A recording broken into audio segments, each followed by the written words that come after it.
Olá a todos e todas que irão nos assistir em mais uma entrevista. Meu nome é Guilherme, hoje eu estou na linha de frente do canal Mesa de Debates, né, um canal que está presente no YouTube e também numa página do Facebook. Hoje estou aqui com o Antônio Carlos Mazeu, né, professor, para a gente falar um pouco das eleições dos Estados Unidos, né? Para discutir o que muda, o que está qual que vai ser a perspectiva de amanhã nas eleições que ocorreu na semana passada, né? Mas antes da gente começar, por favor, se apresente. Bom, eu sou Antônio Carlos Mazeu, sou professor aposentado da Unesp,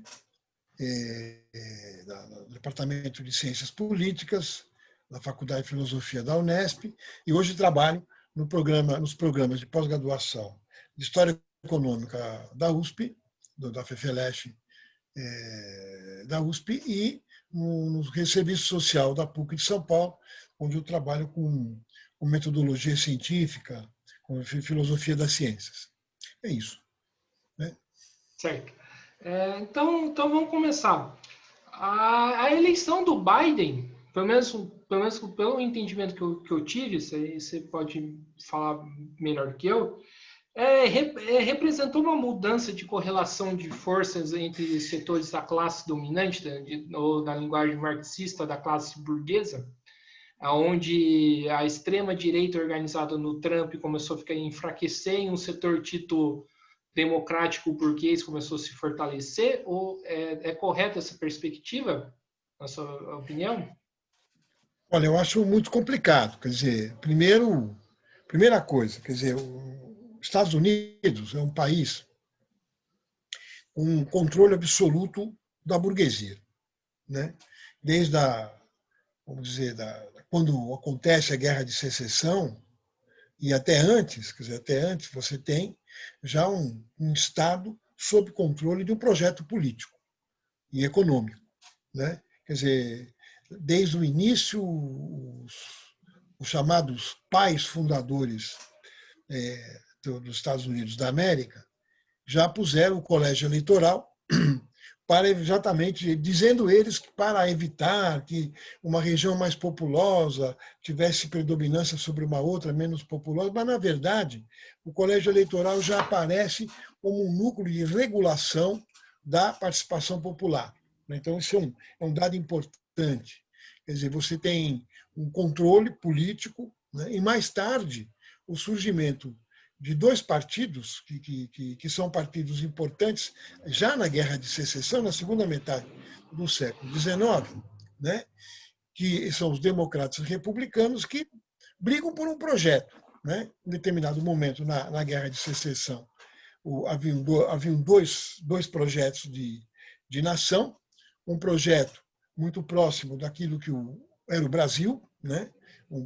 Uma parte, o sul do país, escravista, monocultor, fundado nos donos de terra, de plantations, não é? que plantavam ali algodão, tabaco, anil, né? Um pouquinho de cana-de-açúcar, e que faziam um comércio, vamos dizer, bastante próximo à ideia do que acontecia no Brasil. E o Norte, que tinha sofrido um desenvolvimento econômico muito forte, criado uma burguesia industrial, já uma base industrial forte, e que acabam os dois projetos se chocando, eles não poderiam conviver, e aí você tem a Guerra Civil. Da Guerra Civil, onde o Sul é derrotado, o Norte ocupa militarmente. É interessante isso. O Norte ocupa militarmente o Sul, e até hoje nenhum general sulista dirige tropas, comanda tropas no Sul. Né? Nenhum general sulista. Em geral, os comandantes de tropas do Sul, no sul dos Estados Unidos, são do Norte.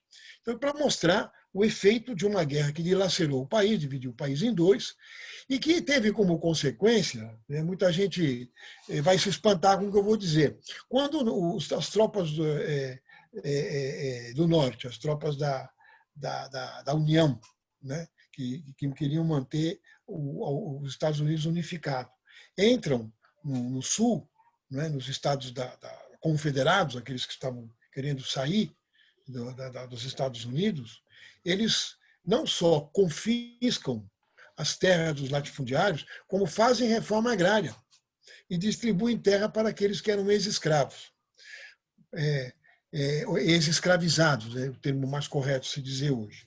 Na verdade, claro, eles distribuíram essas terras, mas não deram subsídios, não deram financiamento, não deram nem educação para aqueles escravos que tinham sido libertos e que não tinham acesso à educação. Tal como a gente conhece essa história, os brasileiros conhecem bem, porque foi muito parecido, mas a diferença é que lá eles distribuíram terras. Claro que depois os bancos tomaram todas, mas distribuíram terras, né? Então, o que eu quero dizer é que você tem um projeto político nos Estados Unidos que resulta, primeiro, do processo de independência, né, no século XVIII, finais do século XVIII, e depois do século XIX, quer dizer, uma independência em dois tempos, né? A Declaração da Filadélfia 73, o fim da guerra contra a Inglaterra, a independência no século XVIII, e depois a segunda parte do processo de independência e consolidação, na consolidação nacional, é a Guerra Civil para destroçar a forma arcaica da produção do Sul,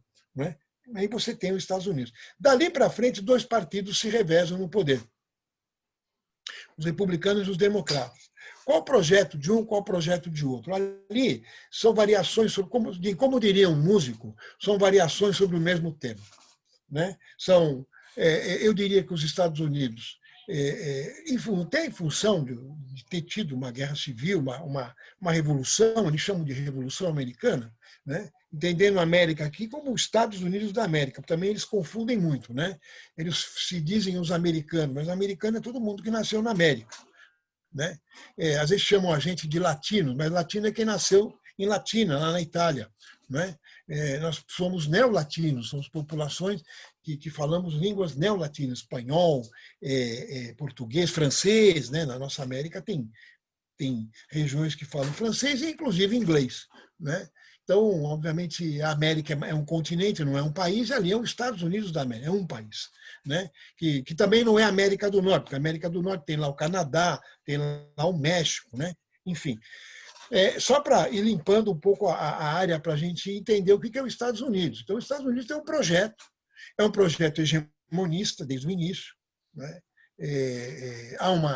Há toda uma perspectiva de transformar a América Latina em seu aliado, em seu anexo econômico, né? Então, lá é um país onde você pode dizer que, apesar de você ter uma democracia formal, né, ali é um país eu diria que tem um núcleo de autocracia burguesa muito forte. Onde é que ele se manifesta? Exatamente na forma de governo, né? Quer dizer, quem é que governa os Estados Unidos? Quem governa os Estados Unidos são dois partidos. Aí você pode dizer, mas eu sei que nos Estados Unidos existem muitos partidos, inclusive o Partido Comunista. Aliás, tem vários, tem 2 ou 3 partidos comunistas, mais um Partido Socialista marxista, mais um Partido Socialista social-democrata, mais uma esquerda social-democrata dentro do Partido Democrático, mas, na verdade, ali você tem uma cláusula de barreira intransponível. Eles criaram a cláusula de barreira, né? Então, você pode fazer o partido que você quiser. O problema é você conseguir atingir a cláusula de barreira, que é altíssima, numa eleição onde rola dinheiro de financiamento privado a rodo.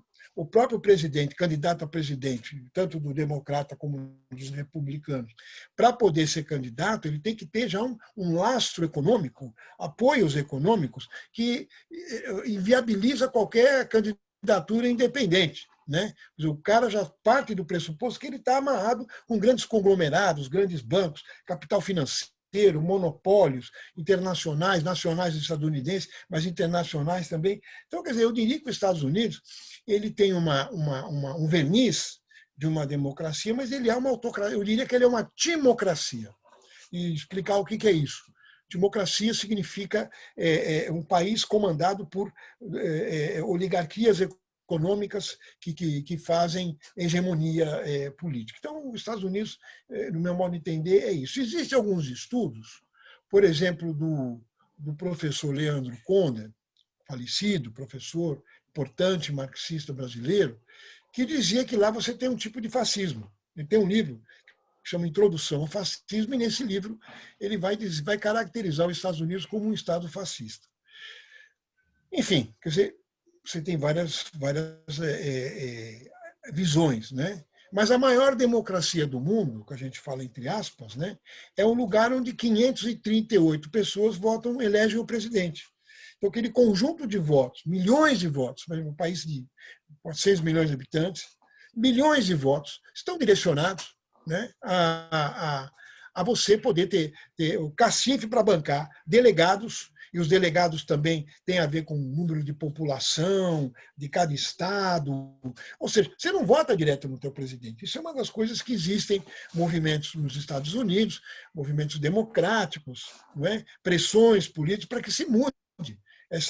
Pelo menos mude-se o formato do colégio eleitoral. Mas o ideal seria se o colégio eleitoral deixasse de existir. E mais, se essas cláusulas de barreira deixassem de existir. No Brasil também tem cláusula de barreira. Ainda que eu seja contra as cláusulas de barreira, eu diria que as cláusulas de barreira brasileiras não são tão escandalosas como as cláusulas de barreira dos Estados Unidos da América. Então, essa é a primeira coisa.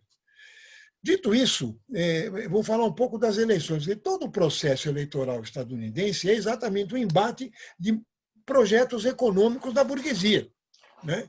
Em geral, tradicionalmente, os republicanos têm muito vínculos com indústria bélica, indústria armamentista, né? E os democratas são mais ligados aí a capital financeiro, ao agronegócio. Não quer dizer que só os democratas têm vínculos com o capital financeiro e só os republicanos têm vínculo com a indústria bélica. Ali as coisas são dinâmicas, né? Então, na verdade, você tem...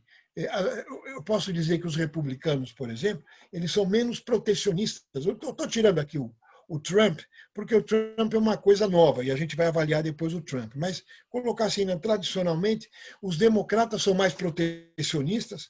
Eu me lembro que quando eu era estudante, né, o pessoal dizia, aí vai ganhar um democrata nos Estados Unidos. A gente dizia, pô, além dele querer bombardear mais, porque a tradição dos democratas são os caras que mais fazem guerra, né? Guerra do Vietnã, o cara que incrementou isso era um democrata, era o Kennedy, né? Só que ele diz o seguinte: os democratas são mais protecionistas. Eles no governo dos Estados Unidos não nos ajudam, porque eles vão taxar, vão dificultar a exportação, né? Importação para eles e tal. Enquanto que os republicanos são mais flexíveis na importação, na exportação. Mas são nuances econômicas de um país burguês. Portanto, um país burguês tem hegemonia burguesa. E tendo hegemonia, e mais, né? A hegemonia burguesa é imperialista. Né? Por exemplo, não vamos esquecer que o Biden, esse presidente que foi eleito agora, quando era vice do Obama, foi o cara que mais impôs fogo para que o Obama jogasse bomba ali no Afeganistão, ali naquelas regiões de conflito.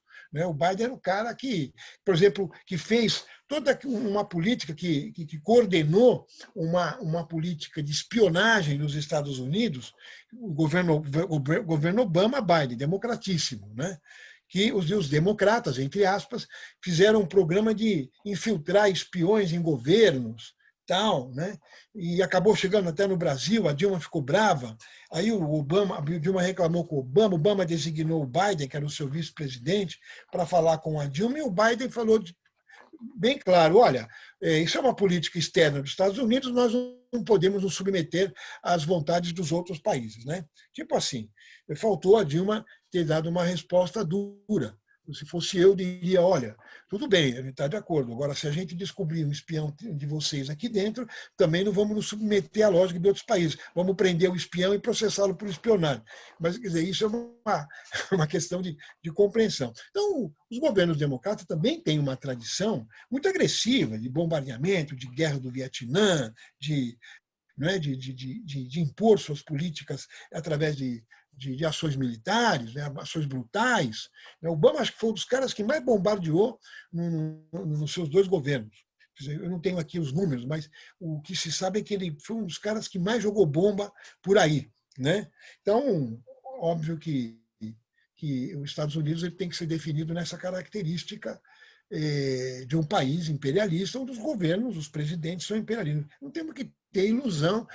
Assim, quando me lembro que quando se elegeu o Obama é um presidente negro, agora a vice do Biden é uma negra, mas isso não muda. Quer dizer, não pelo fato da pessoa ser negra, amarelo, azul, né, que vai mudar o projeto econômico. O projeto econômico é o projeto da burguesia imperialista estadunidense. Essa é a primeira caracterização, vamos assim dizer.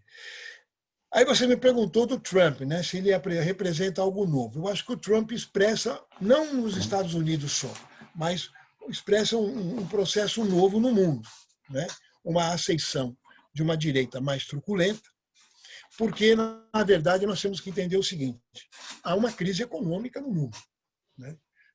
A crise econômica não é no Brasil, não é nos Estados Unidos, é uma crise econômica de porte, de larga penetração, de grande proporção, era isso que eu queria dizer, de grande proporção, onde alguns economistas dizem que é uma crise sistêmica, outros economistas dizem que é uma crise estrutural. Eu prefiro chamar de sistêmico estrutural. É uma crise grave do capitalismo. O capitalismo, ele normalmente ele tem crises cíclicas, como demonstrou o Marx. No entanto, as crises cíclicas eram resolvidas de várias maneiras. Uma delas era a guerra. A guerra era uma coisa que era uma beleza para o capitalismo e para o imperialismo, né? Porque o capitalismo ele vai se desenvolvendo, ele tem uma conexão muito grande com a produção de mercadorias e a construção de maquinarias, de grande indústria e de conhecimento e tecnologia, né? Então, quanto mais se desenvolve o capitalismo, mais você tem altas tecnologias produtivas, o que acabou gerando grandes contradições, né? Você tem, em geral, grandes superprodução. Né? O que é uma crise de superprodução? Superacumulação de capital, superprodução de mercadorias. E ali, aquelas mercadorias, elas acabam não sendo, não circulando como deveriam, porque elas também estão conectadas com o núcleo do mercado, do capital. Né? E o capital que é produzido, que é produzido na produção de mercadorias e que também é gerado na circulação das mercadorias, acaba não podendo ser aplicado na sua totalidade. Porque se o capitalismo aplicar todo o dinheiro que ele tem na produção de novas tecnologias e no desenvolvimento de força produtiva, ele explode em função desta alta produtividade e da alta concentração de capital. Então, a guerra ajudava. Chegava um momento, aquele bolo de dinheiro girando como se fosse um aneurisma, com o perigo desse aneurisma romper e você ter uma crise como aconteceu em 29, o crash de 29 nos Estados Unidos, mas que não foi nos Estados Unidos, foi uma crise capitalista mundial. Né? E ali você precisa ter uma guerra. Quais são as guerras que foram importantes para o capitalismo contemporâneo? A Primeira Guerra Mundial destruiu força produtiva, destruiu cidades, matou classe operária. Não é? Isso é muito bom para o capital, porque aí aquele dinheiro que está lá, que você não sabe o que fazer, que é um papel, de repente ele deixa de ser papel e se transforma em capital e financia a reconstrução de uma Europa destruída. Logo depois vem a Segunda Guerra Mundial. A Guerra Mundial começa em 14, acaba em 1918. A Segunda Guerra Mundial começa em finais dos anos 30 e vai até 1945. Né? E ainda você tem algumas guerras no meio do caminho, mas guerra boa é aquela que destrói força produtiva. Né? Então, a Segunda Guerra Mundial foi uma guerra ótima para o imperialismo dos Estados Unidos. Né? Imagina, se destruiu a Alemanha, se destruiu o parque industrial europeu, né? Se destruiu uma parte do parque industrial russo, né? Se matou um monte de classe operária, isso foi bom para eles. Né? Se destruiu a Europa. Depois, se jogou 2 bombas atômicas no Japão, se destruiu o Japão também. Aí se criou um plano de reconstrução para o Japão e o famoso Plano Marshall de reconstrução da Europa. Isso foi muito bom para o capitalismo, mas ao mesmo tempo gerou contradições. Né? Quais são as contradições que geraram? Os trabalhadores, os comunistas, os socialistas, os democratas radicais combateram o nazifascismo e tiveram um papel importante no processo de reconstrução na organização do movimento operário. Então, essa organização do movimento operário mais o fortalecimento da União Soviética, que sai vitoriosa, porque ela que resiste à invasão alemã em Stalingrado, e com a derrota alemã de Stalingrado, marcha para Berlim, toma o bunker, o palácio o Reichstag, né? Tanto o parlamento como o palácio do governo explode o símbolo nazifascista, mete uma bandeira com a foice e o martelo onde era o governo, sede do governo nazista. Quer dizer, a União Soviética também ganha uma força muito grande.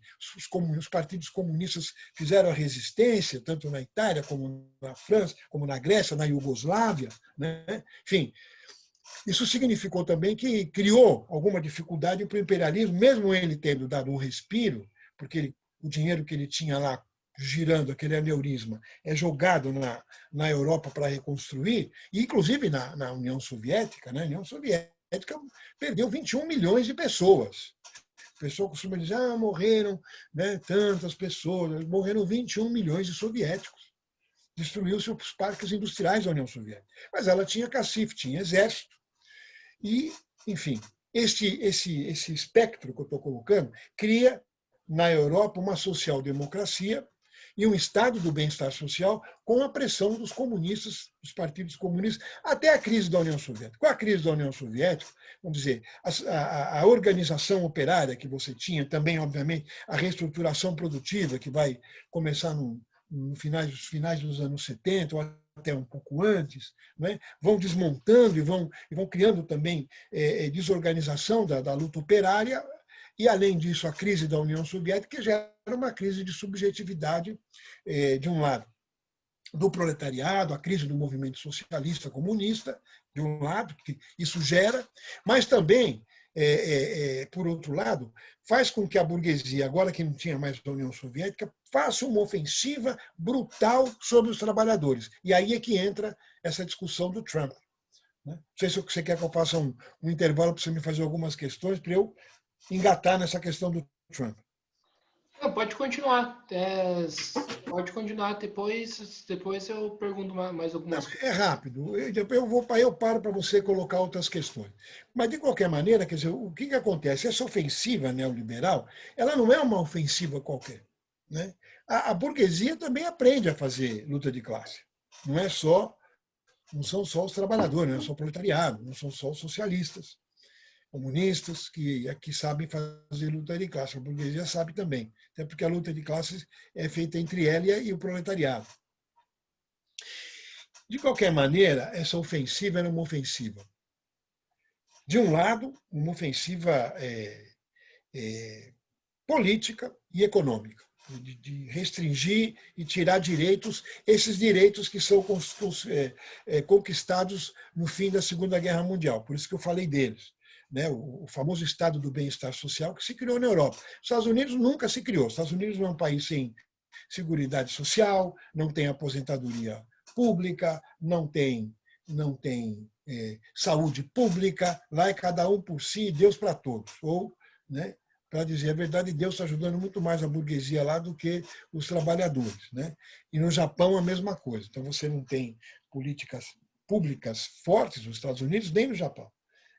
Agora, na Europa, em função da presença dos grupos comunistas e socialistas, você tem um avanço muito grande do estado do bem-estar social, welfare state. Então, você tinha saúde pública, educação pública, universidade pública, né? Financiamento de casa, uma política de pleno emprego, era muito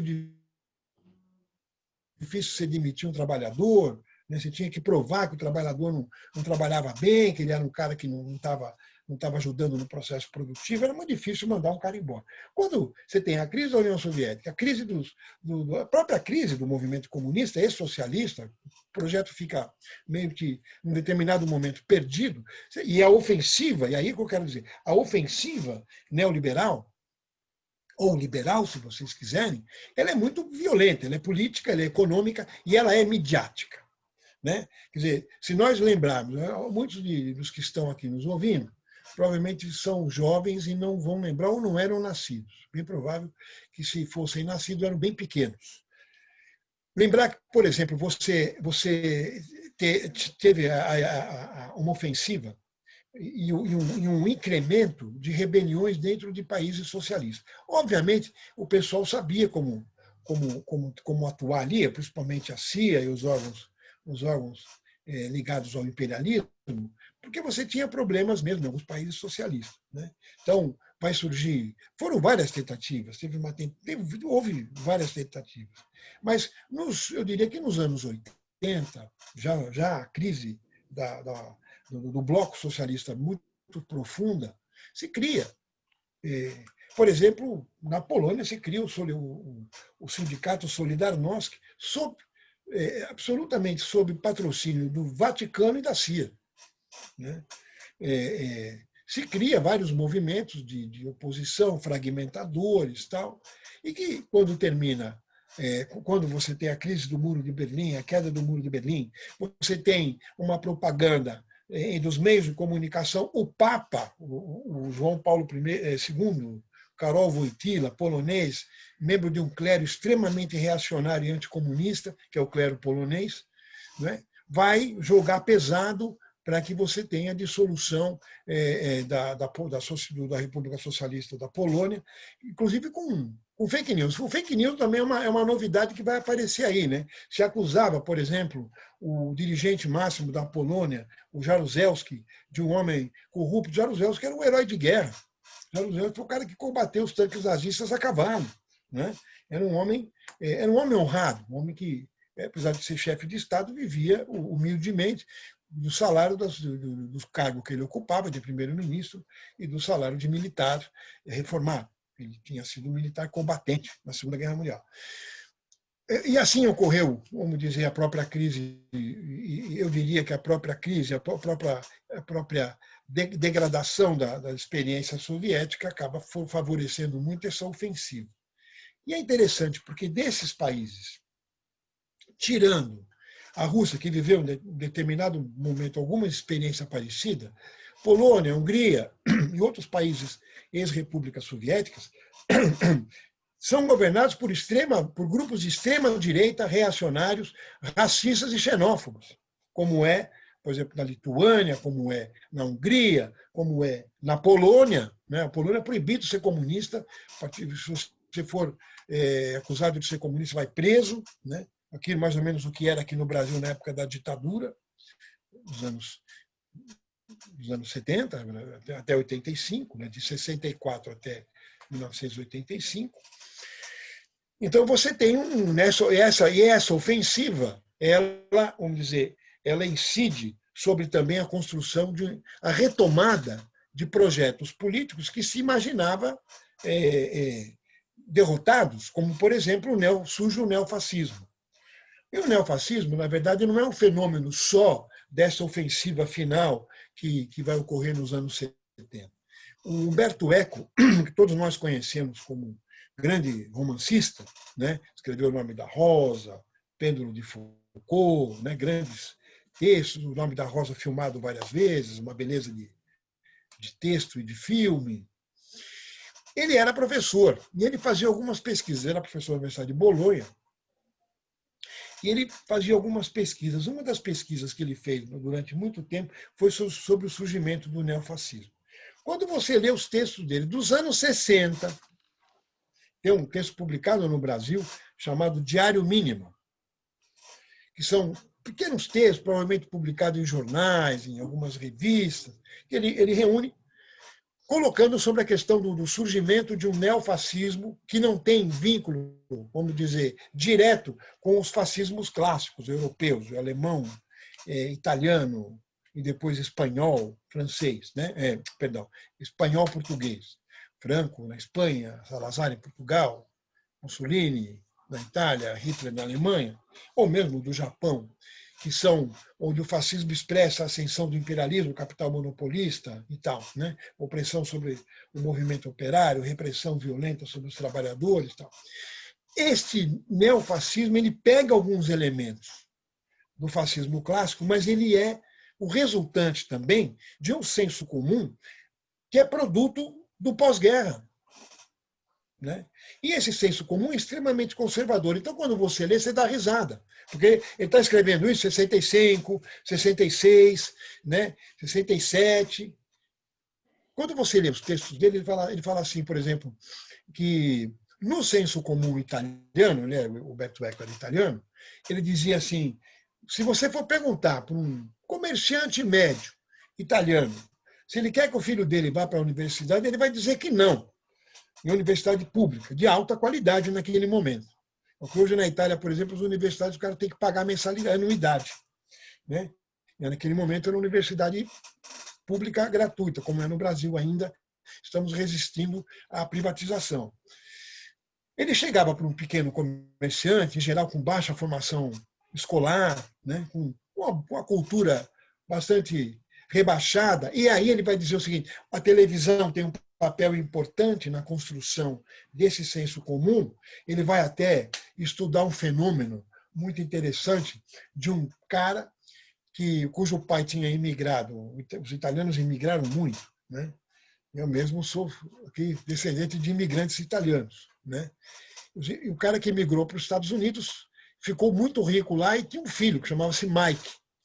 Mas o sobrenome do cara era Mike Bongiorno. O Mike Bongiorno resolve voltar para a Itália e faz um sucesso, porque ele era rico e tinha também aquela fantasia, estou falando nos anos 60, de que o cara imigrava e ficava rico. Né? Tanto que meus parentes na Itália achavam que a gente era rico.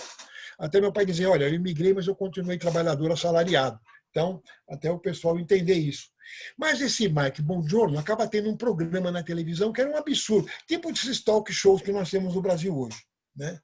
E aí ele vai dizer uma coisa fabulosa, o Umberto Eco, nesse texto. Ele vai dizer, olha, a grande virtude do Mike Bongiorno é não ter nenhuma virtude. O programa é um absurdo e é um festival de senso comum. Dito isso, volta-se para a pergunta para esse pequeno comerciante italiano, escola média, fez lá o fundamental, o primeiro grau, o segundo grau, escola média, né? Que a gente chama, escola média no meu tempo era o colegial, né? Científico.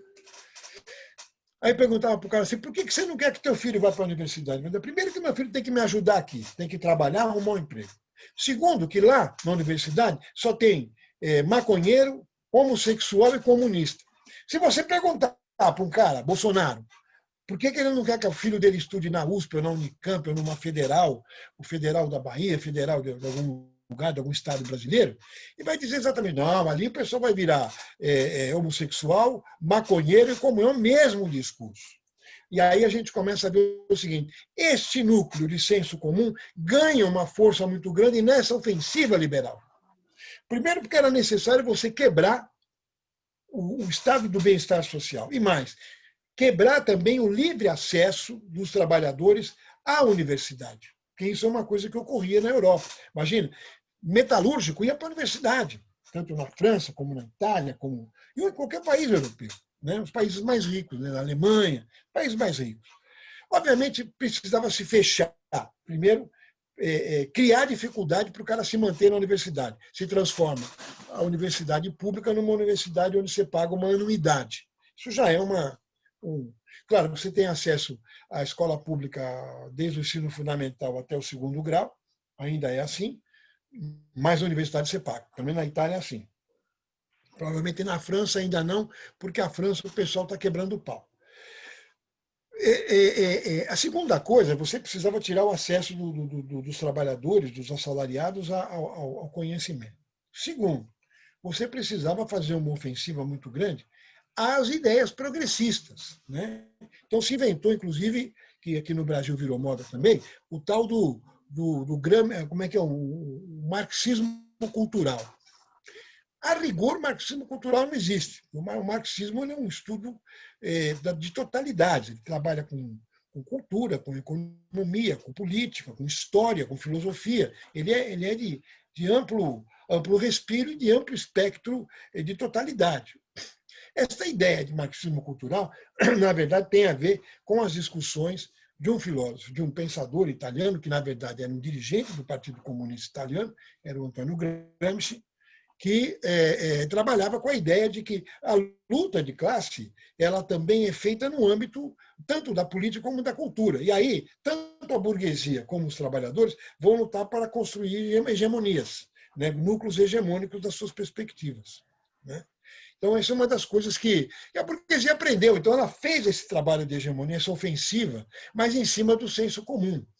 Para você fazer essa ofensiva, você rebaixa. Se você pegar os governos, os últimos governos europeus, que agora até melhorou um pouco, mas se você pegava o Salvini na Itália, né? Ele era um governo contra a ciência, contra a universidade, contra a cultura, que é muito, muito típico do fascismo, né? A gente fala aqui, né, que o Bolsonaro comemorou que a vacina tinha sido suspensa porque morreu das pessoas que estavam sendo que estavam trabalhando junto na pesquisa da vacina. Ele comemorou mais uma vitória do Jair, né? Quando eu li isso aí, eu me lembrei de um personagem, eu não vou lembrar o nome agora, que era um dirigente do governo fascista espanhol, e eles gritavam Viva la muerte. Isso era o grito de guerra dos fascistas espanhóis. Viva la muerte, viva a morte. E mais, né? Havia um dirigente alemão que era o secretário, que era o ministro da Cultura, o Göringer, que atribui-se a ele uma frase que ele fala assim: cultura. Quando eu ouço esse nome, tenho vontade de sacar a minha pistola. Então, eu estou dando exemplos para mostrar que esses grupos não são novos, que são herdeiros da tradição mais brutal, mais anti-humana, mais anticientífica e anti-progresso. Progresso aqui no sentido do desenvolvimento humano, né? Então, obviamente, você teve nesta crise, porque tem uma crise econômica. E na crise econômica, você tem aumento de desemprego. Na crise econômica, você tem aumento dos trabalhadores precarizados. Na crise econômica, você tem rebaixamento econômico de salário do padrão de vida e também você tem um progressivo rebaixamento cultural, né? Basta a gente ligar a televisão, os filmes que passam, né? Raramente você fala, pô, estou vendo um filme que está colocando um problema interessante. Em geral é porradaria, tiro, morte, bandido, tal, e anticomunismo. Anticomunismo tem direto, né? Não é porque acabou a União Soviética. Os caras, no outro dia, assistiam um filme divertidíssimo. Como é que era? Era a Coreia do Norte tinha invadido os Estados Unidos, né? Essas maluquices, né? Porque exatamente se faz um anticomunismo permanente, a ideia da hegemonia, né, de um projeto político. Mas surgiram lideranças de extrema-direita, que, aliás, é importante dizer o seguinte: assim que a União Soviética acabou, né, teve a crise e ela se dissolveu, a primeira coisa que a União Europeia fez, porque a União Europeia é aliada da OTAN, que é a Organização do Tratado do Atlântico Norte, cuja liderança é os Estados Unidos, foi bombardear os Balcãs e destruir a Iugoslávia. Era necessário, porque era um entrave socialista ali. Feito isso, liberou geral, vamos para cima dos trabalhadores, com esse projeto político. Então, se você pegar, chegou um momento na Europa que estava preocupando. Você tinha um Sarkozy, que é um cara de direita na França, né? Você tinha um Berlusconi que, vamos dizer assim, quase que irmão gêmeo do Bolsonaro, né? Tanto na idiotice, na ignorância, como na truculência política, né? E depois disso você teve também a ascensão desses grupos de extrema-direita fascistas na Hungria, na Polônia, né? Na Polônia eles são fanáticos católicos, né? Católico, porque a Polônia, o catolicismo é muito importante lá, ele foi um dos fundamentos da unificação nacional da Polônia. Só que é um clero extremamente reacionário, um clero que era muito ligado, inclusive historicamente ligado ao fascismo, inclusive ao Papa Pio XII, que era ligado ao fascismo, né? Ele era o cara que abençoou os canhões do Mussolini para a guerra. Não precisa dizer mais nada, né? O Papa abençoou o Papa Pio XII. Tem um livro sobre Pio XII que conta isso. Agora, de qualquer maneira, para encerrar essa primeira parte aqui do nosso papo, né, você tem a emergência de lideranças de extrema-direita. Por exemplo, o Salvini. Até há pouco tempo, Salvini era o primeiro-ministro da Itália, um cara muito parecido com o Berlusconi e com o Bolsonaro, né? Caras que anti-ciência, anti-conhecimento, odeiam a cultura, odeiam os trabalhadores e fazem uma ofensiva sempre fundamentados. E aí mais uma coisa importante: existe um núcleo de fundamento político desse pessoal? Primeiro núcleo, eu diria que, obviamente, são pessoas ligadas aí à burguesia. No caso do Brasil, essa burguesia brasileira entrou também em crise de projeto. Ela apoiou durante um tempo um projeto social-democrata do PT, né? Lula, os dois governos Lula, o primeiro governo Dilma. O que consistia esse apoio? O Lula apoiava banco, monopólio nacional e internacional, capital financeiro, agronegócio, mas queria pegar uma parte do que era produzido aqui e destinar a políticas sociais. Foi positivo? Foi, mas ao mesmo tempo foi negativo. Porque com essa política que o PT fez, não se conseguiu fazer o avanço necessário do embate com a burguesia, com uma coisa que é uma parte intrínseca do Brasil, que depois a gente pode voltar a falar, que é a autocracia burguesa.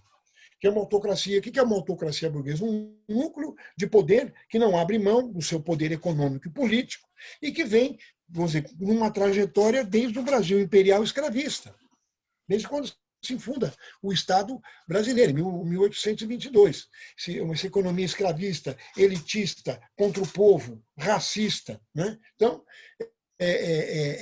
esse núcleo continua e o Lula consegue fazer um acordo até que interesse a eles. Quando teve uma primeira crise econômica do mundo e chegou aqui, não teve dúvida, se armou uma farsa, todo mundo sabe que aqueles processos contra o Lula carecem de robustez de prova, e eu não sou aqui não sou nenhum petista, nunca fui, mas a gente sabe que carece de fundamento jurídico, né? Aquela farsa onde ele é condenado por ter um apartamento que ele nunca teve, que nunca comprou, e é condenado por ter um sítio que ele nunca teve, porque o sítio era de outras pessoas. Até aí, né? Eu sempre brinco com o meu sogro, olha, eu deixo umas roupas lá na sua casa da praia, quem sabe um dia a justiça vai dizer, ó, como tem roupa sua lá na casa do teu sogro, a casa não é do teu sogro, é tua. Né? Isso é uma brincadeira que a gente fez em função dessa questão do Lula. E se disse também que a Dilma tinha cometido crimes fiscais, não foi provado que ela não cometeu, ela foi absolvida dos dois processos, o que ficou claro é que se montou um golpe para tirar essa política uma mínima política que se tinha aqui de bem-estar social, de políticas, eu diria, de afirmativas, né? Como, por exemplo, o Bolsa Família, como, por exemplo, Minha Casa Minha Vida, como, por exemplo, as políticas inclusivas das universidades, o desenvolvimento científico, a pesquisa do petróleo, o aumento das universidades, as bolsas de pesquisa, as bolsas de permanência de alunos, filhos do proletariado, dos trabalhadores do campo, poderem ir para a universidade, até de trabalhadores precarizados. Eu tive vários alunos que eram filhos de catadores de latinha, de material reciclado, lá na Unesp, e o pessoal ia para a universidade, tinha bolsa de permanência, tinha bolsa de estudo, e muitos se doutoraram. Né? Eu mesmo fui orientador de uma moça que era filha de operário metalúrgico. Quer dizer, isso acaba, mas não acaba só aqui. Isso expressa também esse surgimento desse neofascismo e dessa percepção política muito fundamentada no senso comum. Para terminar, eles têm uma base religiosa também, que são fundamentalismos religiosos.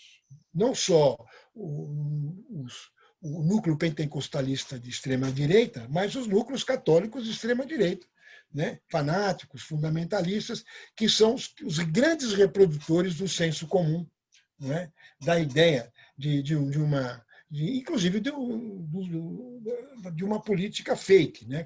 Quando me lembro da campanha contra o Haddad, quando ele disputou com o Bolsonaro, né?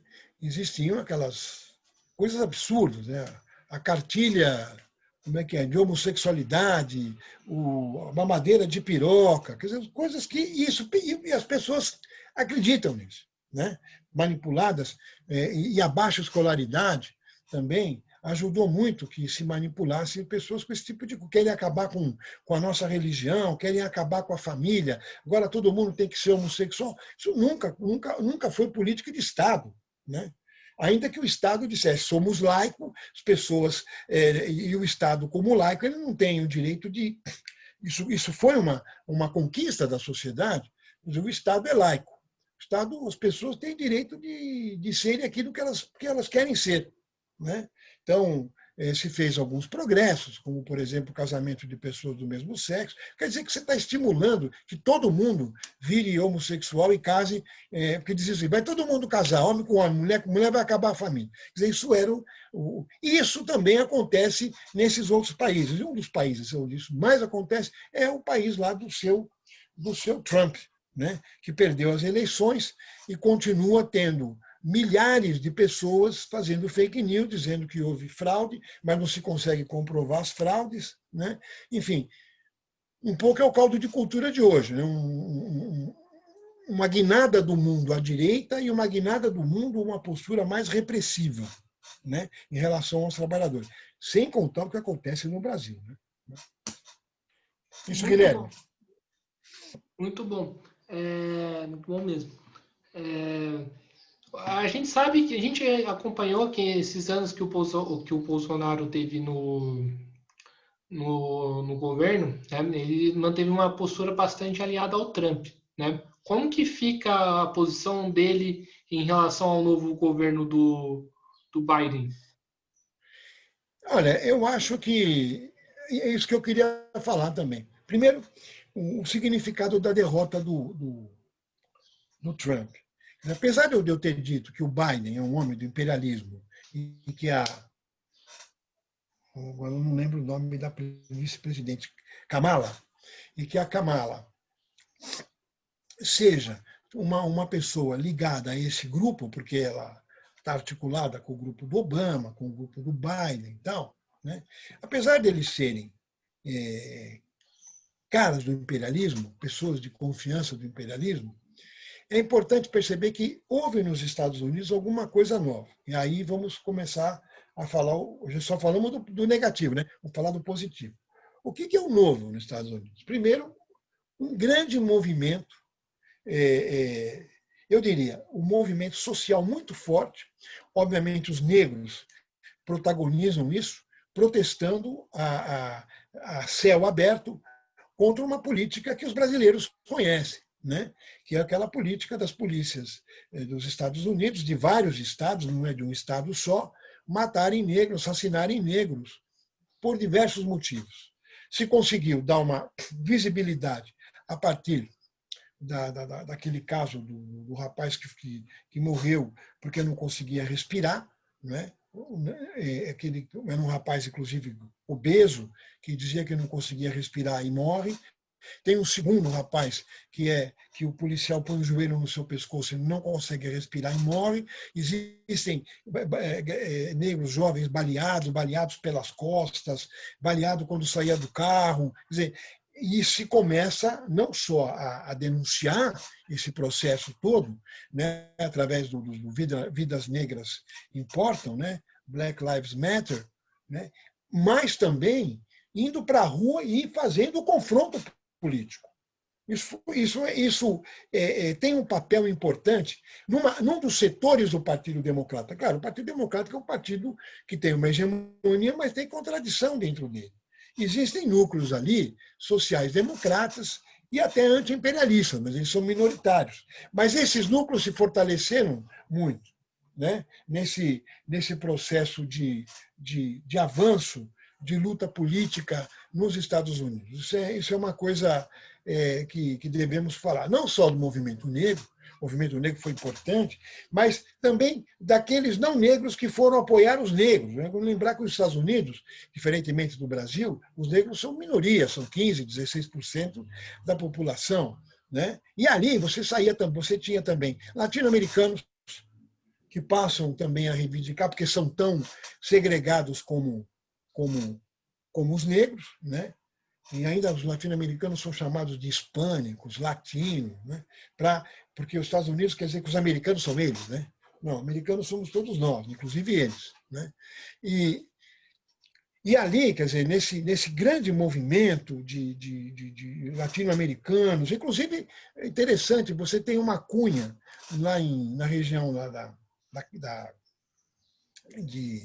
lá da Miami, ali, né, que é tradicionalmente um núcleo de contra-revolucionários, de cubanos fugidos, anticomunistas, venezuelanos, antichavistas, e ali também teve vitória, né? Votação expressiva, né? Dos democratas, porque você teve um grande movimento popular pressionando. Então, a contradição nova qual que é? Tá bom, o Biden e a Kamala são pessoas que têm vinculadas a um projeto, que é o projeto do Obama, que não é nenhum projeto socialista, mas já são obrigados a apresentar propostas novas para o povo estadunidense. Como nos Estados Unidos você não tem política de saúde pública, o Obama veio com uma nova proposta, na verdade é uma proposta requentada. Quem vai inventar essa proposta, colocar essa proposta, é o Ted Kennedy, o irmão do presidente Kennedy, que era senador e que vai apresentar uma proposta de uma possibilidade de você ter um plano de saúde mais acessível, mais popular, controlado pelo Estado. Não quer dizer que era estatal. Lá não tem nada estatal, é privado. Mas seria um plano de saúde com maior facilidade de acesso da população. Isso não acontece porque os caras são bonzinhos. Isso acontece porque você tem uma pressão na sociedade e aumentou. E aí o Obama fez o projeto do Obamacare, do qual o Trump odeia, que queria destruir o Obamacare, não conseguiu, porque a pressão também popular é grande. Não é? E você tem uma sociedade dividida. Isso é um dado. Então, eles vão ter que fazer algumas concessões para os movimentos populares. O que se aposta desse processo eleitoral, né? Depois a gente vai falar um pouco como é que isso repercute no mundo, mas o que se aposta desse processo eleitoral é como o movimento popular, né, dos trabalhadores, dos sem-teto, porque lá você tem milhões de homeless, né? Homeless é sem-teto. Tem milhões de trabalhadores que não têm onde morar, não sei como morar em Nova York. Uma coisa é você morar em São Paulo, o frio bate, às vezes 6 graus, 5 no inverno. Outra coisa é você morar em Nova York, 20 abaixo de zero. Né? É muito duro você ser um sem-teto nos Estados Unidos pelo inverno rigoroso que tem, pelo menos na maioria dos estados. Né? Você vai ter uma pressão do movimento dos trabalhadores, vai ter uma pressão dos negros, vai ter uma pressão dos latino-americanos, e junto com isso, pressão de trabalhador, pressão de sem-teto, pressão de trabalhador precário. Você tem um alto nível, um alto grau de desemprego. E não é só lá, no mundo. Né? Então você vai ter pressões, e provavelmente, em função disso, o governo vai ter que ser um governo um pouco mais flexível do que até em relação ao governo Obama. Né? Vai ser um pouco mais flexível. Essa é a primeira coisa. A segunda é que a derrota do Trump é a derrota dos núcleos fascistas mais radicais dos Estados Unidos e do mundo. Também tem esse elemento importante, que é a novidade política também. Né? Você tem a derrota de um núcleo truculento, que é o núcleo do Trump, mas também de núcleos truculentos que o apoiam no mundo. Principalmente, por exemplo, você pensar na América Latina, Bolsonaro. Né? Bolsonaro está desesperado até, né? Até está chamando o Biden para a guerra. Né? Quando acaba a saliva, tem que ter a pólvora. Né? O despautério, ainda bem que não sou só eu que estou falando isso. Né? A Folha de São Paulo de hoje diz que tem um termo engraçadíssimo, né? Diz que ele está alucinado, né? Que é uma perspectiva de uma pessoa alucinada. Eu diria, de um lado, sim, né? Porque o governo Bolsonaro é um governo que não conseguiu decolar. Se a gente pensasse o governo do Bolsonaro como um avião, o avião não consegue decolar. Ele tem uma crise de desemprego brutal, quase 20 milhões de desempregados no Brasil. Tem uma crise sanitária, a gente já alcançou mais de 165 mil mortos, que ele chama de maricas. Né? Então, veja o que é que foi derrotado. O Trump também tinha o bravateiro, faz bravata, né? E nós temos aí um comando do Executivo Nacional, né? O senhor Bolsonaro, que é bravateiro, né? Faz bravata, diz que como é que vai querer mandar na Amazônia, a Amazônia manda ele toca fogo. Quer dizer, é um irresponsável no plano do emprego, não tem projeto político, não tem projeto econômico para o país, de desenvolvimento econômico, não tem projeto sanitário, deixando a população morrer à míngua, e, de novo, ele veio com a história que todo mundo vai morrer e que a gente tem que deixar de ser marica. Marica é quem foge da polícia, faz rachadinha e pede proteção porque é senador e quer ter fórum privilegiado. Isso que é maricas, né? Que a mulher recebe um dinheiro que não sabe de onde e que ele não quer apurar as coisas. Marica, para mim, é isso. Né? Entendendo que marica aí é o cara que tem medo do confronto. Não quero nem discutir a questão sexual, de condição sexual, que aí piora muito a situação do seu Bolsonaro. Né? Então, quer dizer, você não tem projeto econômico, você não tem projeto para combater o desemprego, você não tem projeto para combater a crise sanitária, que é grave no Brasil, né? Que parece que está sendo retomada de novo, estão aumentando os casos, inclusive aqui em São Paulo. Né? É um homem que não tem projeto econômico, é um homem que não tem compostura de chefe de Estado. Então, a importância da derrota do Trump e o desespero se vê que visivelmente desesperado o Bolsonaro, é porque você também derrota um golpe duro nesses núcleos fascistas de ultradireita, não só no Brasil, mas na Europa, ali o pessoal da Polônia, ali o pessoal da Hungria, né? Enfim, aquela direita fundamentalista, ignorante, né? Visceralmente antiprogresso, enfim. E eu acho que também com o governo Biden, o Biden vai voltar, vai recolocar os Estados Unidos no acordo do clima. Isso é importante, porque esse acordo é um acordo que vai trabalhar com políticas ambientais fortes, porque você tem um problema ambiental forte no mundo, e isso vai repercutir, talvez até com dificuldade para o Brasil na relação com os Estados Unidos, que é um grande parceiro econômico do Brasil. Quer dizer, a incompetência do Bolsonaro é tão grande que ele briga com os dois parceiros mais importantes do Brasil, a China, que é a maior compradora do Brasil, de um lado, e os Estados Unidos, de outro, que é um grande parceiro econômico estratégico do Brasil. Né? Então, acho que é importante colocar que a derrota do Trump também é a derrota mundial desse setor truculento da extrema-direita fascista internacional. Sim. E você acredita que há uma possibilidade de golpe por parte do Trump por deslegitimar as eleições? Não, porque o golpe, quando você pensa no golpe de Estado em países capitalistas, né, em geral, o golpe ele é financiado. Não é um golpe que os militares vão dar, isso é uma fantasia. Militar não dá golpe. Militar executa um projeto político que não é dele, é da burguesia. Pelo menos na América Latina é assim que funciona. Né? E foi assim que funcionou em todos os lugares. Onde você teve golpe de Estado, o Marx explica muito bem isso no 18 Brumário. Né?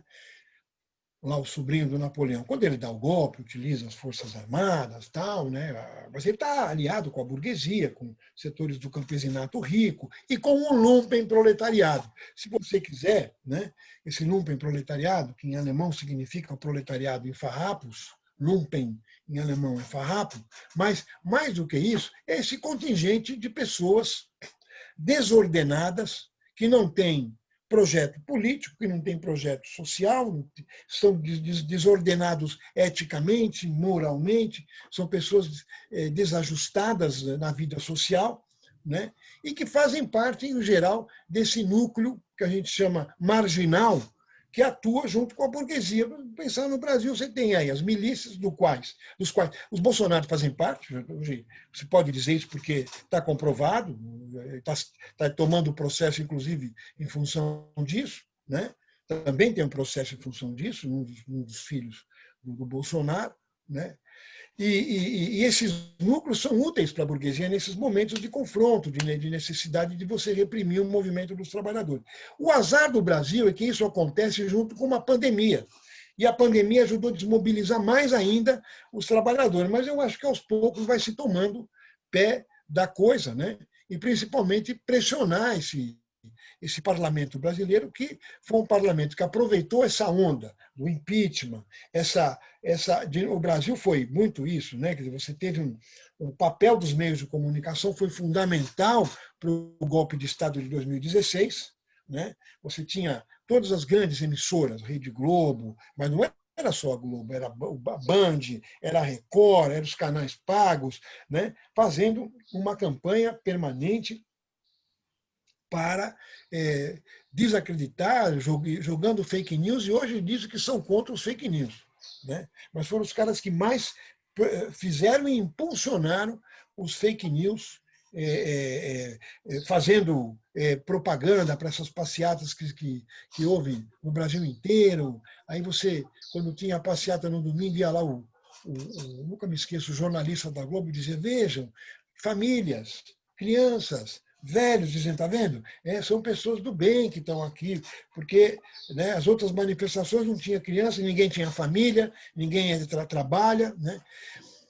Isso criou um caldo de cultura para você ter esse governo, e onde a população não conseguiu se mobilizar, primeiro porque também os governos Lula acabaram atrelando o movimento operário, movimento sindical, os movimentos sociais, ao projeto político de conciliação com os grandes monopólios, com o banco, com os monopólios nacionais e internacionais, que foi a política do governo Lula da social-democracia brasileira. Né? Segundo, além dessa desmobilização, a pandemia desmobilizou muito. As pessoas não tinham como sair na rua, porque o risco era muito, e continua sendo muito grande, para dizer a verdade. Sim. Uma das coisas que a gente pôde prestar atenção nessas eleições dos Estados Unidos é o acirramento. Foi uma eleição bastante disputada, né? Isso representa aqui uma crise política interna nos Estados Unidos? Sim, eu acabei de falar, que você tem hoje a emergência de grandes movimentos populares. Não sei que grau de articulação eles têm. Né? Provavelmente são movimentos que estão pipocando, provavelmente alguma articulação se faz, quer dizer, eu acredito que esses movimentos que o pessoal vai para a rua, vai para o confronto, não são movimentos espontâneos, mas já são movimentos articulados, com direção política, e vai depender muito de como é que o movimento operário, popular, né, dos trabalhadores, da população, vai se organizar, porque também você tem uma extrema-direita muito organizada. O Trump teve milhões de votos. Milhões de votos. Não é pouquinho.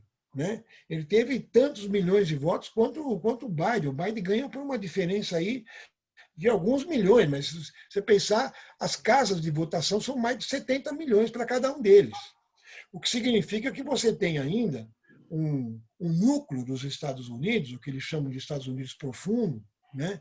Um núcleo conservador, que provavelmente também vai perdendo um pouco das ilusões na medida que aprofunda a crise econômica. A crise econômica, eles não estão fora da crise econômica, estão mergulhados nela. Né?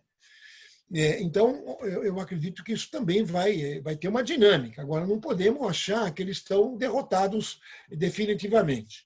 Né? Inclusive, eu tenho uma impressão de que essa bravataria toda do Trump, de querer abrir processo, isso custa muito dinheiro. Obviamente, o Partido Republicano não vai querer gastar os bilhões que eles gastariam, porque em cada estado você abre um processo. Lá não tem uma justiça eleitoral federal, lá tem os núcleos de controle eleitoral estaduais, mas não tem como nós temos aqui o TSE, né? O Tribunal Superior Eleitoral. Nós não temos isso. O que facilita, você vai abrir um processo, você vai no TSE, fala, olha, teve fraude e tal. Né? Ali, ele faz essa bravata, diz que não vai sair, não está deixando a equipe de transição ter acesso às coisas de governo, está lá encastelado na Casa Branca, obviamente ele está fazendo uma outra bravata. E, ao mesmo tempo, vai fazendo um jogo político, porque ele está apostando, ele já está falando, começou a falar, não mais, ainda ele não deixou de dizer que ganhou.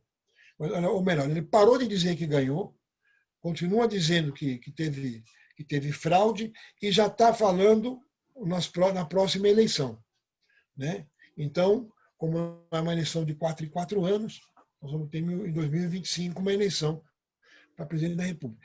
Por que ele está falando na próxima eleição? Porque ele tem um cabedal eleitoral enorme. Então, obviamente, eles não foram derrotados. Politicamente, temporariamente derrotados, e o que vai depender disso tudo é de como é que o movimento operário popular dos trabalhadores, os movimentos sociais, né, movimentos democráticos dos Estados Unidos, vão se organizar para desmontar essa máquina de extrema direita e perigosa que se montou nos Estados Unidos, né? Lembrar que um dos caras, os falcões da segurança dos Estados Unidos, que é o Mike Pompeo, né, que é um cara importante aí nessas relações internacionais, militares, fez uma fala maluca, né? O Trump perdeu, é sabido que ele perdeu, mesmo ele contando os votos, mesmo ele ganhando em alguns lugares que ainda não acabaram, né?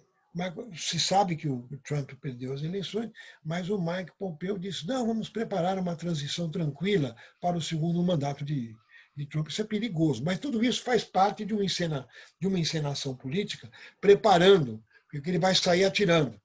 Eu estou saindo do palácio, mas eu estou dizendo que houve fraude, mas nós vamos voltar na próxima eleição, aí não vai ter fraude. Um pouco é isso, né? Que até o Bolsonaro já começou a falar uma coisa parecida, né? Vai voltar cédula de papel no Brasil? Não vai voltar, porque cédula de papel é uma coisa, essa sim, que é uma facilitação para a fraude, né? Sim. Como você avalia, né, a postura de certos setores da esquerda, inclusive brasileira, né, em relação às eleições dos Estados Unidos? Que alguns setores viu com uma certa animação, né, com as eleições do Biden. Inclusive o Klein, do Intercept, escreveu uma crítica mais ou menos nesse sentido. Como que você avalia? Eu acho assim, sempre teve um setor da esquerda brasileira iludido, né? Me lembro que quando ganhou o Obama, abriu-se uma discussão, veja bem, é o primeiro presidente negro, de fato, qual era a importância ali, né? Fechava-se um ciclo, né? Qual era o ciclo? Você tem, nos Estados Unidos existe uma burguesia negra, né? Uma pequena burguesia negra rica, com acesso a consumo, bons salários, uma burguesia negra. Então, eu diria que fecha-se um ciclo da luta pela emancipação política do negro, né? Que começa nos anos 60, mas não é uma luta de emancipação humana, já dizia o Malcolm X, né? Que era uma luta do negro se tornar um cidadão burguês. Isso aconteceu, né? O negro ganha os direitos, mais ou menos, né? Porque mesmo com o Obama na presidência, eu me lembro que logo no primeiro mês, um professor negro de uma universidade lá, acho que de Washington, foi preso por um policial porque estava querendo entrar em casa. Aí ele falava para o policial: mas eu moro aqui. Aí o policial: não, mão na cabeça, aquela coisa, mão na cabeça, deita. Aí chega a mulher, abre a porta e fala: esse é meu marido. Né? Aí já tinha criado aquele escândalo, essa forma que a polícia mundial usa, né? E vai para cima do cara, sufoca o cara, dá aquele sossega-leão, mete uma algema por trás, o cara fica desesperado para respirar. Aconteceu a mesma coisa com esse professor. Aí o que o Obama faz? Não é que ele manda punir o policial, ele chama o policial e o professor na Casa Branca para eles baterem um papo e fazerem as pazes. Como se o problema fosse esse, né? Então, o que fica claro é que, apesar de ser importante, fundamental a presença de um presidente negro nos Estados Unidos, né, o maior país capitalista do mundo, e agora uma vice-presidente mulher negra, isso é importante, mas isso não basta para se discutir que a presença dessas pessoas negras ali abriram espaços para a democratização de verdade, para o aprofundamento democrático e para a ruptura das políticas imperialistas nos Estados Unidos, tanto dentro como fora, né? Tanto internamente como políticas exteriores. Então, isso é uma outra discussão. Agora, por outro lado, quer dizer, você tem um crescimento de um movimento popular negro, né? Que foi para o antagonismo, que foi não foi só para o protesto, foi para o confronto com a polícia que assassina os negros nos Estados Unidos. Né? É uma política, se você colocar lá é 15%, mas se você colocar proporcionalmente, então é o que acontece no Brasil, só que aqui é cotidiano. E lá deve ser também, né? É que a gente não está lá, não sabe, mas aqui é cotidiano. Todo dia morre um negro baleado na periferia de alguma cidade brasileira, né? As tais das balas perdidas, que de perdida não tem nada, elas são achadas. Elas vão, em geral, em direção de trabalhador preto e pobre, né? Que é o que ocorre. Então vai depender muito, tanto, eu diria, qualquer lugar do mundo, mas fazendo uma comparação entre Brasil e Estados Unidos, tanto lá como aqui, vai depender muito de como é que é o movimento dos trabalhadores, o movimento popular, os setores democráticos da sociedade vão se organizar para fazer frente a governos extremamente repressivos e agressivos com os trabalhadores, principalmente com os pobres das periferias. Né? Isso vai depender muito de como é lá, principalmente, né? Eu acho que você tem um movimento que ascendeu. Você viu a quantidade de jovens que participaram. Eu vi as transmissões, gente na rua. A eleição tinha acabado, 2, 3 dias, pessoas indo para a rua, manifestação na frente da Casa Branca. Isso é muito importante. Isso mostra que você tem um povo se movimentando, um povo vivo. O que precisa se saber é como é que vai acontecer a hegemonia política desses movimentos. Quem vai estar na cabeça desses movimentos? Vai querer fazer o confronto ou vai conciliar? Essa é a pergunta. Né? Lá e aqui. Eu acho que aqui também nós temos que nos preparar para fazer o confronto de um governo extremamente agressivo, incompetente e antinacional e antidemocrático. Como é que nós vamos fazer? Vai depender de quem vai ter a hegemonia nesse processo. Sim. E em relação a gente também está acompanhando também que vários países da América Latina, né, Bolívia e Argentina, tiraram seus governos de direita ou de extrema direita por governos, assim, digamos assim, da centro-esquerda, se assim pode se chamar.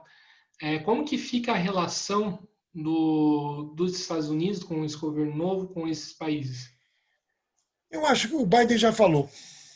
O Biden disse que a América Latina vai ter sua própria política, que ele vai intervir muito pouco, e a intervenção se dá no plano econômico. Né? Uma coisa importante, o que aconteceu na Bolívia foi emblemático. Né? A volta do MAS, né, do movimento ao socialismo, é importante. A eleição do ministro da Economia do governo anterior, né? Enfim, e a volta, né, das pessoas, a volta emblemática do presidente deposto, né? E isso é importante. As ruas cheias de novo de populações indígenas, lembrar que ali você tem uma forte presença das populações indígenas tradicionais, que nunca os comuneiros, né, que são trabalhadores do campo, ali são caracterizadamente camponeses, né, que vivem da produção agrícola. Esses caras foram para as ruas. Evo Morales chegou em grande estilo, acompanhado até a fronteira pelo presidente da Argentina. Né? Então, isso tudo é muito importante. Né? Quer dizer, eu acho que isso é emblemático. A grande questão é que nós estamos falando, quando a gente fala de Brasil, nós estamos falando da segunda economia da América. Não é? A gente costuma achar que é o Canadá. Né? Não, a segunda economia da América é o Brasil. Né? Assim como a segunda, as Forças Armadas. Né? Da América é o Brasil. Tá bom que não tem bala para 1 hora de combate, mas tem 300 e poucos mil homens em armas. Isso não é pouca coisa. Né? Tem uma indústria bélica própria, tem uma indústria de aviões de combate próprio, tem uma indústria de carros de combate próprio. Né? as pessoas meio que levam na brincadeira, mas o Brasil é uma grande potência econômica. Então, obviamente, há uma diferença entre o que ocorre na Argentina, que é um país que se transformou num país de agronegócio, ou na Bolívia e no Brasil, porque são economias muito pequenas, né? Ou no Chile, né? São economias pequenas. O Chile é uma indústria muito pequena, sua economia ainda é uma economia extrativa, do cobre, do sal, né? Da produção agrária de vinhos, de frutas, de algumas carnes, né? A Argentina a mesma coisa, diferente do Brasil. O Brasil é uma potência econômica, né? Ainda que esteja na mão desse bando de maluco, de um Paulo Guedes que quer vender o Brasil não sei para quem, né? Provavelmente intermediando com o banco do qual ele é associado, isso não sou eu quem digo, está em todos os jornais, uma nova acusação, inclusive, que o banco dele está intermediando negociatas, ele vai ter que responder a isso, não a mim, mas a imprensa que está falando isso. Mas é diferente, a economia brasileira é uma economia muito forte, né? Ainda que digam, uma economia que da oitava passou para a 12ª, mas não, uma grande economia, está em crise, mas, obviamente, o empresariado brasileiro, a burguesia brasileira vai querer dar uma resposta política, e eu acho que uma das coisas que estão acontecendo no Brasil é um desgaste rápido, acelerado do Bolsonaro, né? E a burguesia tentou governar com ele, mas está vendo que é difícil, né? Porque ele é um cara que não ajuda. Briga com os países que compram as nossas mercadorias. Isso, se eu sou empresário, eu vou falar, olha, esse cara não me representa. Né? Mesma coisa que você tem uma empresa, fala, olha, nomeia um cara, fala, você é o meu relações internacionais para vender meus produtos. Ele começa a falar mal dos lugares que compram meu produto, eu demito ele. Né? Como eu não sou empresário, eu sou brasileiro, eu acho que o presidente tem que ser demitido. Minha opinião, agora, seriamente falando, eu acho que o Bolsonaro passou de todos os limites, ele tem que se abrir um processo de impeachment o mais rápido possível para um presidente que não tem compostura, como estatura de homem de Estado, não tem compostura e cometeu vários crimes. Se a Dilma foi deposta por uma suposta pedalada que hoje ficou claro que não deu, né? O Bolsonaro tem uma série de crimes onde eu acho que o crime maior que ele comete é ir numa manifestação, apoiar a manifestação que propunha o fechamento do Congresso e o fechamento do Supremo Tribunal Federal. Ou seja, ele foi numa manifestação apoiar um golpe de Estado. Ali ele já tinha que ter sido preso, no modo de entender, deposto da presidente da República. E porque é o presidente da República que está inflamando, né, influenciando, pondo fogo num golpe de Estado. E agora, pondo a saúde do povo brasileiro em risco, né, suspendendo experiências de vacina exitosas, né, transformando a nossa agência reguladora de saúde, a Anvisa, num núcleo de jogo político. Isso desacredita ela nacionalmente e internacionalmente. Isso é muito ruim, né? Bate de frente com um dos maiores institutos de pesquisa da América Latina, que é o Instituto Butantan, que tem 100 anos, é centenário, né, de grandes tradições de fabricação de vacinas, soros antiofídicos e outras coisas. Quer dizer, de uma grande universidade, que é a Universidade de São Paulo, né, uma das maiores do mundo, em termos de importância, de produção científica.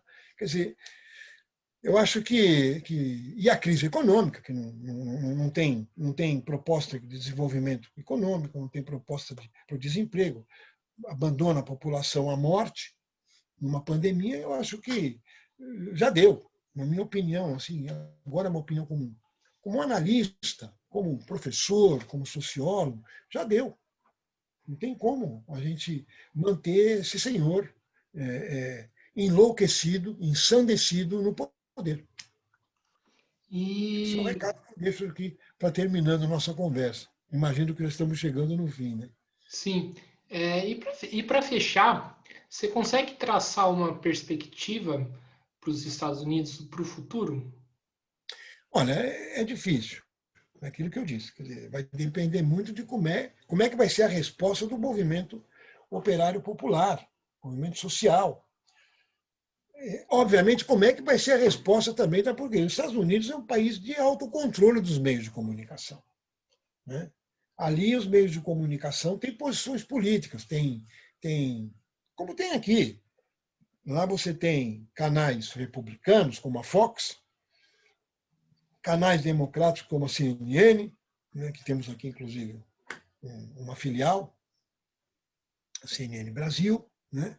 E o Brasil também, os meios de comunicação privados, jornais, televisões, rádios, têm posições políticas. Vai depender muito de como é que a sociedade escapa dessas manipulações. É muito difícil. No mundo de hoje, você tem um núcleo de manipulação midiática muito grande. Fica muito difícil você combater, ainda que você tenha hoje uma coisa nova, que são as redes, né? Uma coisa que nós estamos fazendo aqui. Estamos fazendo uma contra-hegemonia numa rede, isso aqui vai para milhares de pessoas, vai ficar girando, né? E ajuda. Mas nós temos ainda muito que andar. Então, a minha perspectiva vai assim, eu acho que é necessário, tanto nos Estados Unidos como no Brasil, que se organize numa perspectiva de classe com outro projeto societal. Porque com aquele projeto societal fica como está. Com esse projeto societal que está aqui, liberal, fica como está, piora, né? Então, vai depender muito de como é que a gente organiza a sociedade para fazer o confronto, para fazer uma proposta nova. Essa sociedade que eles estão propondo, a gente já viu que não vai a lugar algum, né? Para a maioria da população que somos nós, os trabalhadores, os cidadãos comuns, né? Sim, concordo. Professor, quero primeiramente agradecer a participação, foi muito boa, toda a explanação, Obrigado. toda a explicação, foi praticamente uma aula, né? E quero agradecer e passo para as considerações finais. Olha, eu que quero agradecer essa oportunidade. Eu acho que a gente está precisando conversar muito, né? Falar muito, ouvir muito, né? Escutar o que as pessoas têm para dizer, falar o que nós temos que para falar e fazer essa interação, isso é importante. E lembrar que domingo tem eleição, e que a gente tem que tentar, de qualquer maneira, fazer com que esses núcleos de extrema-direita sejam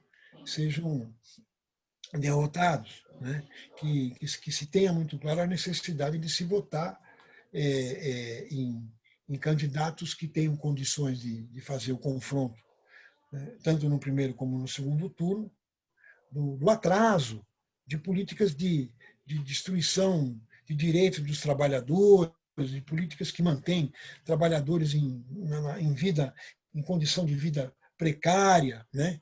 Em políticas de segurança que criam insegurança na população, porque a polícia ataca os trabalhadores, ataca os trabalhadores das periferias, os negros, os pobres, né? Enfim, então eu acho que nós temos que ter muito claro o que nós queremos, sair dessas conversas, que são muito importantes, com alguma proposta, né?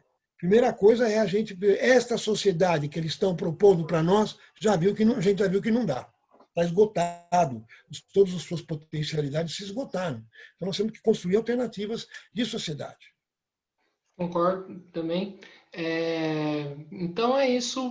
Mais uma vez agradecer e lembrando que domingo vamos ter um bate-papo com o Felipe para discutir sobre a questão do Chile, né? Maravilha. E também vamos falar também sobre as eleições, tanto no domingo, tanto na terça-feira, com o professor Carlos Zacarias.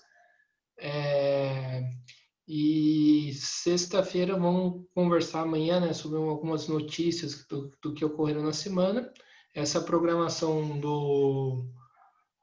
da página, do canal. Lembrando sempre para poder se inscrever, curtir a entrevista, porque é importante para o YouTube dar mais visibilidade. Curtir a página do Facebook também, para poder entrevistas como essa dar proporcionalidade muito maior do que dá. Mais uma vez agradecer e encerrando a entrevista. Eu que agradeço, um abraço a você e a todos que estão nos vendo. É isso aí.